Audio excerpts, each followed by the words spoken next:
여러분, 우리의 인생을 돌아보면 우리의 삶 중에서는 잊어버리고 싶은 순간들이 있어요. 잊어버리고 싶은 기억들이 있습니다.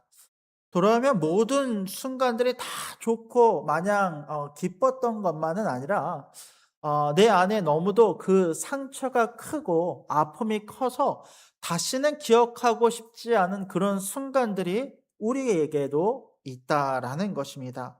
마치 어린아이가 한번 넘어질 때에 그 무릎에 큰 상처가 나고 또 그 상처가 오래도록 그 육신에 새겨져 남아 있듯이 이와 같은 기억들은 한번 받았던 큰 충격과 같은 사건들과 아픔들은 우리의 마음에 새겨져서 쉽게 잊히지 않는다라는 것입니다. 때로 어떤 사람들에게 억울하게 오해를 받았던 기억들이나 또 믿고 있었던 사람들에게 당했던 배신의 기억들, 또 아무리 노력해도 벗어날 수 없었던 이 실패했던 그 실패의 기억들은요, 오래도록 우리의 마음속에 남아 있다라는 것입니다. 많은 사람들이 몸은 현재를 살아가지만 우리의 마음은 과거의 그 상처에 매여서 그 상처받은 시간에 여전히 머물러 있는 것을 보게 됩니다. 시계바늘이 고장나면 시침이 움직이지 않고 그대로 있듯이 그 아픈 기억 속에 나의 모든 시간을 머무른 채 두고 있다라는 것입니다.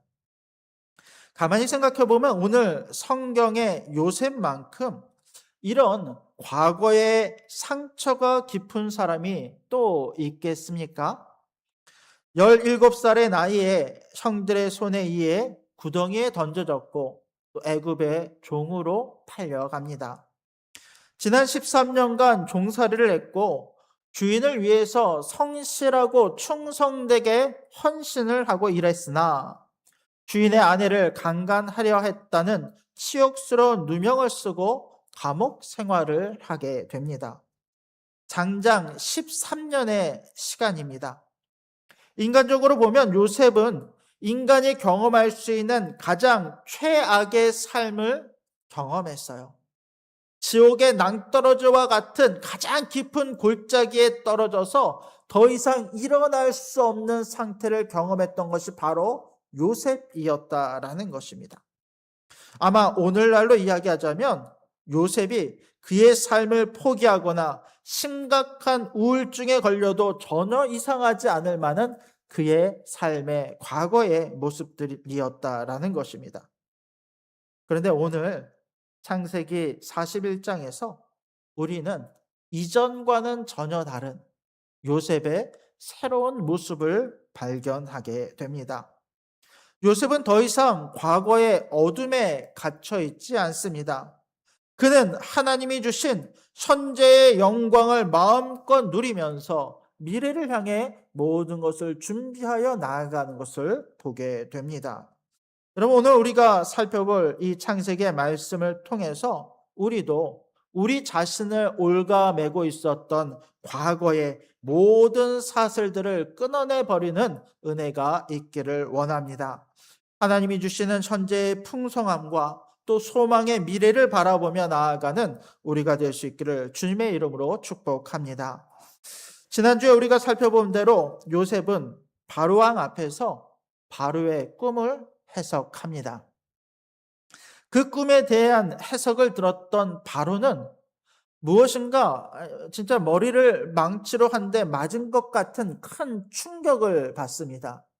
처음에는 이 시브리 사람이 과연 무엇을 해석할 수 있겠느냐라며 무시함과 조롱조로 받아들였던 이 요셉이었지만 그 요셉의 말과 요셉의 해석은 자신이 생각하지도 못했던 놀라운 하나님의 비밀을 발견하는 것과 같은 그런 신비로운 경험을 하게 되는 것입니다. 그 꿈에 대한 해석을 들었던 바로는 이렇게 고백을 합니다. 우리 38절 말씀을 같이 한번 읽읍시다. 38절입니다. 시작.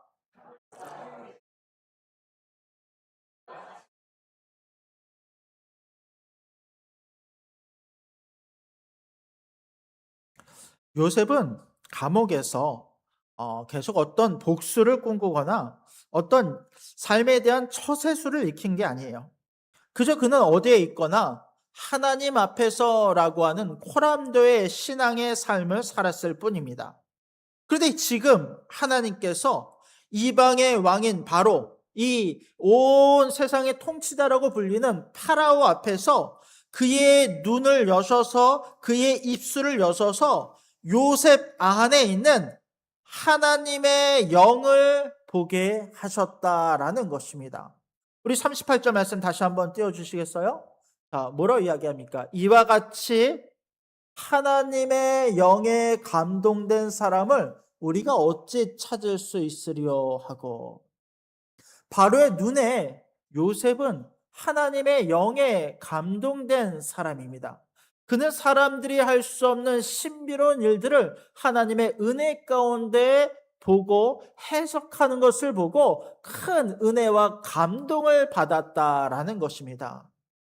여러분, 다른 사람들, 믿지 않는 사람들이 우리를 볼 때 우리 안에서 이런 고백이 나왔으면 좋겠어요. 그 사람들의 입에서 우리를 향해서 이런 고백이 나왔으면 좋겠어요. 너는 하나님의 영에 감동된 사람이다. 또는 너는 정말로 예수님과 같은 사람이다 라고 하는 인정과 칭찬을 받을 수 있는 우리가 되기를 원합니다. 요셉은 이 하나님의 영에 감동된 사람이었고 바로는 그의 입술을 통해서 이것을 고백하게 됩니다. 그러면서 바로는 이제 요셉을 애굽의 총리로 세웁니다. 39절과 40절을 보았더니 이렇게 이야기합니다. 요셉에게 이르되 하나님이 이 모든 것을 너에게 보이셨으니 너와 같이 명철하고 지혜 있는 자가 없도다. 내가 보니 네가 꿈을 해석한 대로 이 꿈에 일어날 일들을 대비하고 처리할 수 있는 사람은 내가 보니 지혜로운 너밖에 없다. 하나님의 영에 감동된 내가 나를 살리고 우리나라를 살릴 자임을 선언하면서 이렇게 이야기를 하고 있는 거예요. 또 40절을 볼까요? 같이 한번 읽읍시다. 시작.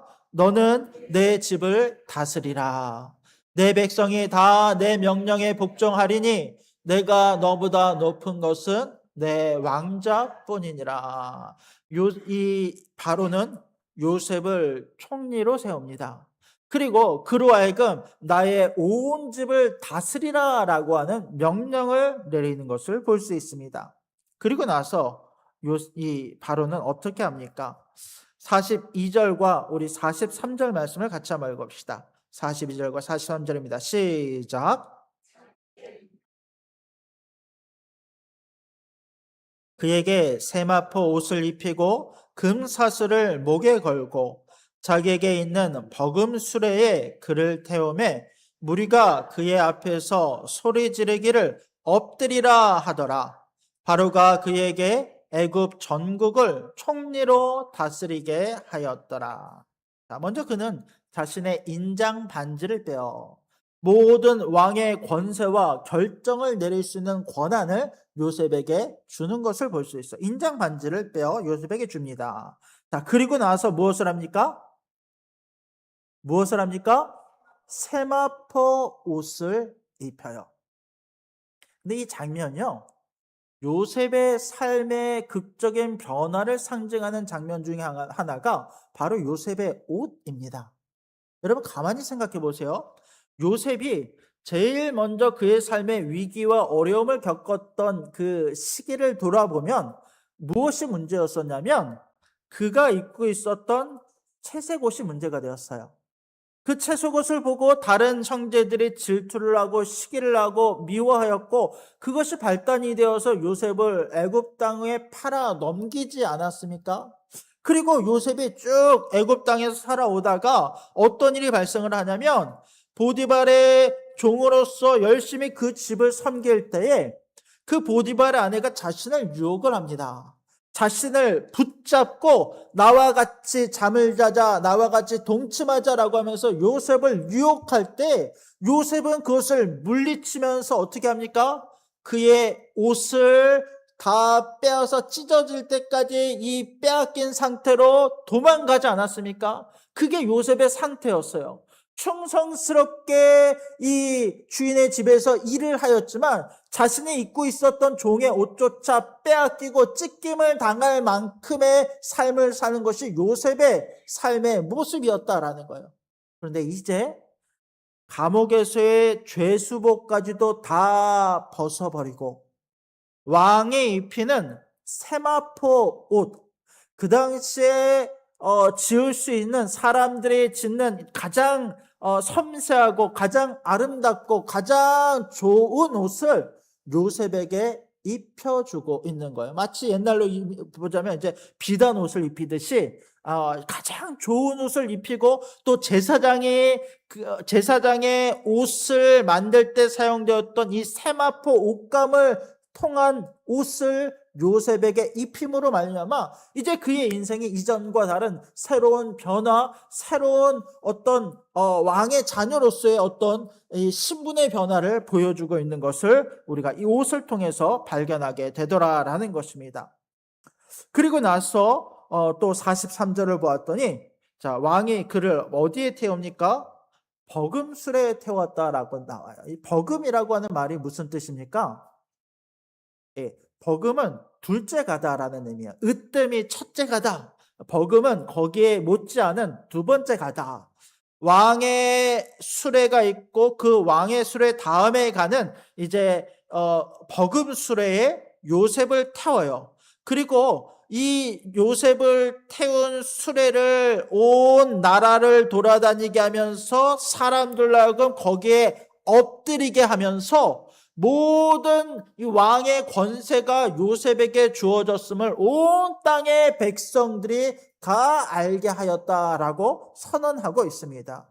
이제는 과거의 어떤 어려움과 고난에서 벗어나서 하나님의 때에 하나님이 주신 모든 영광의 옷을 입고 있는 요셉을 우리가 발견할 수 있다라는 것입니다. 여러분, 이것이 우리에게 무엇을 보여줍니까? 여러분, 하나님은 당신의 자녀를 영원히 구덩이에 두지 않으신다라는 것입니다. 지금 우리 상황이 마치 깊은 구덩이에 있는 것 같아요. 벗어날 수 없는 수렁에 빠져 있는 것 같을 그때에도 하나님의 시계는 끊임없이 부지런히 돌아가고 있다는 거예요. 내 시계는 멈춰 있는 것 같고 나는 그 과거에 매여 있는 것 같아도 하나님의 시계는 계속해서 돌아가고 있다라는 것입니다. 반드시 하나님의 때에 하나님께서는 우리를 다시 높이실 것을 믿으시기 바랍니다. 물론 여러분, 이것이요, 우리가 세상에서 하나님의 은혜를 입고 크게 성공을 한다라고 하는 의미이거나 아니면 세상에서 총리가 되거나 부자가 된다라고 하는 이야기가 아닙니다. 여러분, 예수님께서 가장 낮은 자의 모습으로 낮은 자리로 오셨지만 가장 높은 하늘의 보좌 위에 앉으신 것처럼 우리 역시 하나님 앞에 이전과 다른 가장 존귀한 존재로 인정을 받아 하나님 곁에서 모든 영광을 누리는 존재가 됨을 우리 가운데 말씀하고 있다라는 것입니다. 여러분, 이 하나님의 때를 소망하며 바라보며 살아가는 우리가 될 수 있기를 주님의 이름으로 축원합니다. 그러면서 바로는 이제 요셉을 애굽의 총리로 삼고 그에게 새로운 이름을 줍니다. 우리 말씀을 같이 한번 읽어볼까요? 45절 말씀입니다. 같이 한번 읽어봅시다. 시작. 그가 요셉의 이름을 사브낫 바네아라 하고 또 온의 제사장 보디베라의 딸 아스낫을 그에게 주어 아내로 삼게 하니라. 요셉이 나가 애굽 온 땅을 순찰하니라. 그러면서 이 애굽의 왕 파라오는 요셉의 이름을 바꿔줘요. 뭐라고 바꿉니까? 사브낫 바네아. 애굽식 이름입니다. 이제 애굽을 통치하고 애굽을 다스리는 역할을 해야 되기 때문에 애굽식 이름으로 그의 이름을 바꾸어 주는 것을 보게 됩니다.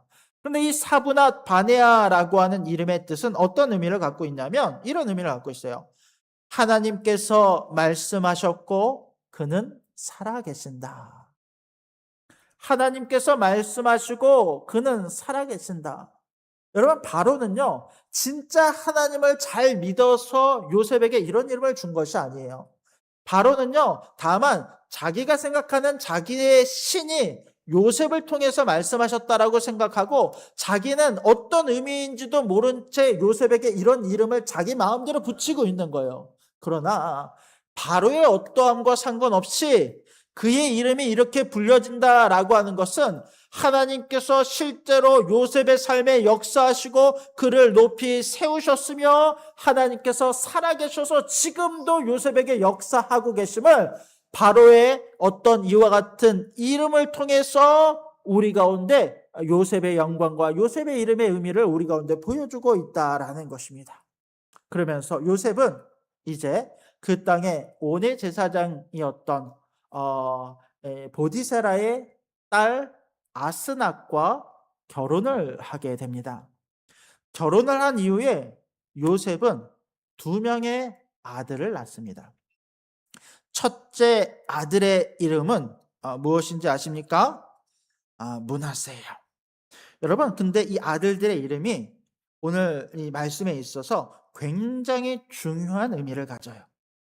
요셉의 이름은, 자신의 이름은 바로에 의해서 애굽식 이름으로 변경이 되었지만, 자식들의 이름은요 히브리식 이름을 짓습니다.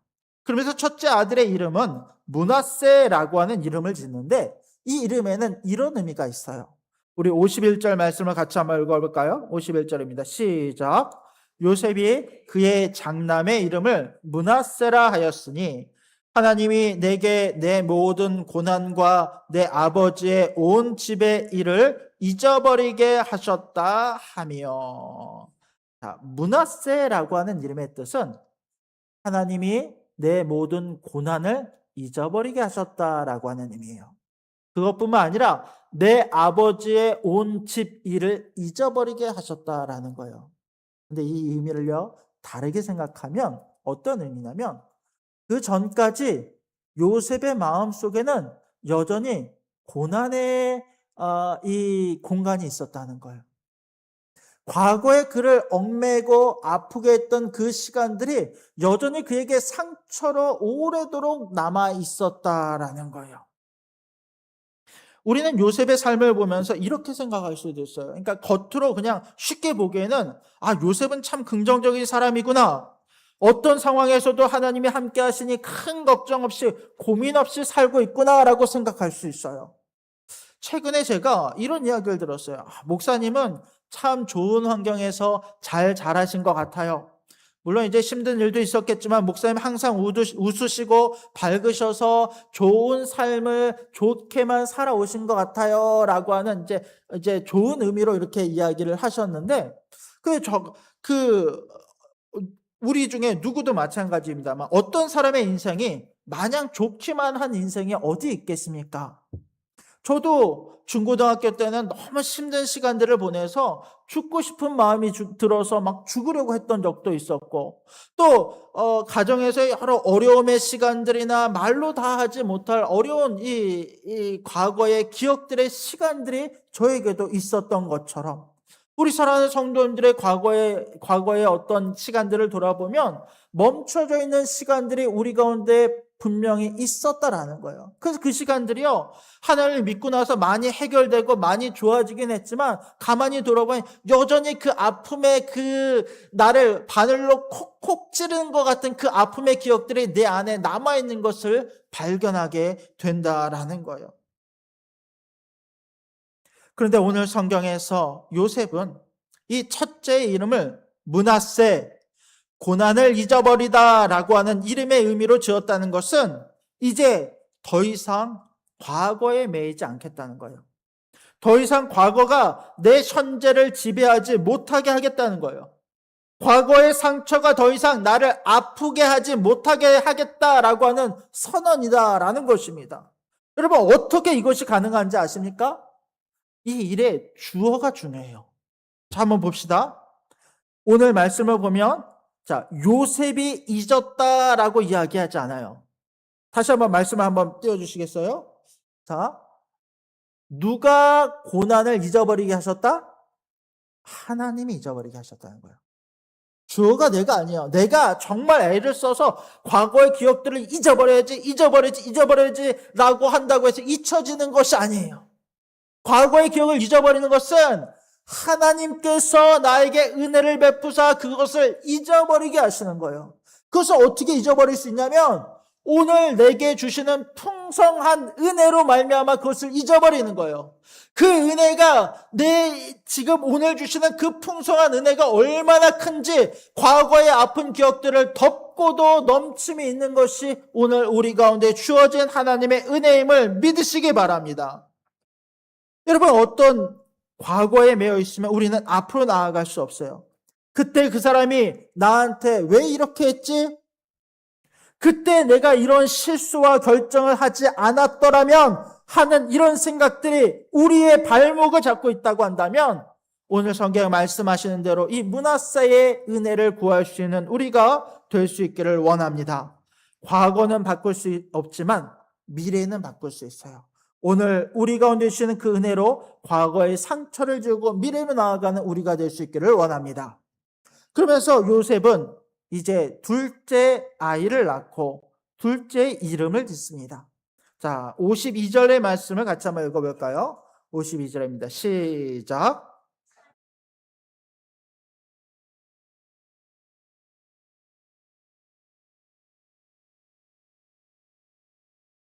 둘째 이름을 에브라임이라고 짓습니다.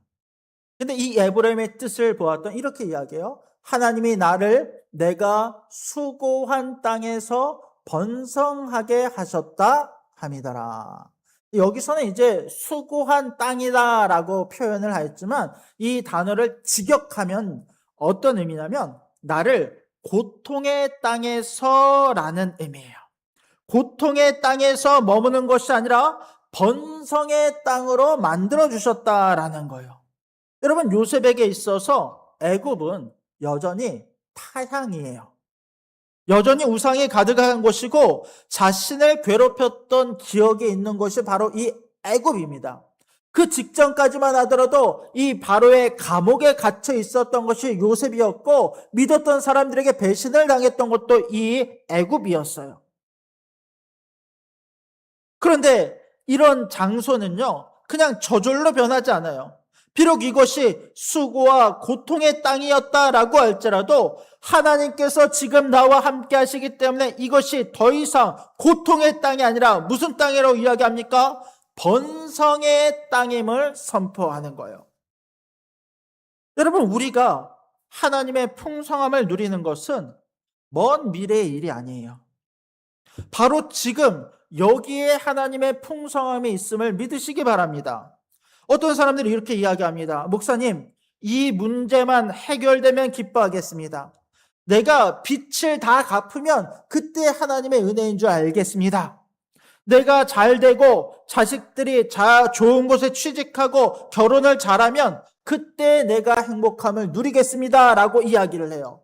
그런데 아니에요. 여러분, 이것은 우리를 속이는 거예요. 요셉은 비록 이방 땅에 살고 있지만 그는 지금 오늘 하나님이 주시는 이 부요함과 풍성함과 번성함을 누리고 있음을 우리가 볼 수 있기를 원해요. 나를 통해서 지금 내가 서 있는 이곳이 눈에 보이게 사람들에게 보기엔 고통의 땅일지 몰라도 나에게는 번성의 땅이요 하나님의 나라가 됨을 믿으시기 바랍니다. 하나님이 우리에게 주신 천재의 직장과 가정과 교회와 건강, 이 모든 것이 하나님이 우리 가운데 주신 에브라임의 복, 번성의 복이라는 것입니다. 과거에 매여 불평과 원망으로 이 시간을 낭비하는 것이 아니라 지금도 잠을 자면 그 생각에 잠을 이루지 못하고 계속 이 괴로워하는 것이 아니라 오늘 나에게 주신 이 말씀 속에서 오늘 나에게 주신 에브라임의 번성의 풍요로움을 마음껏 누릴 수 있는 우리가 되기를 원합니다. 말씀을 정리하겠습니다. 여러분, 하나님은 지금 우리가 과거의 상처 때문에 울고 있는 어린 아이로 머물기를 원하지 않으십니다. 이제는 모든 것을 털고 일어서서 과거라는 감옥에서 걸어 나오는 우리가 될 수 있기를 원합니다.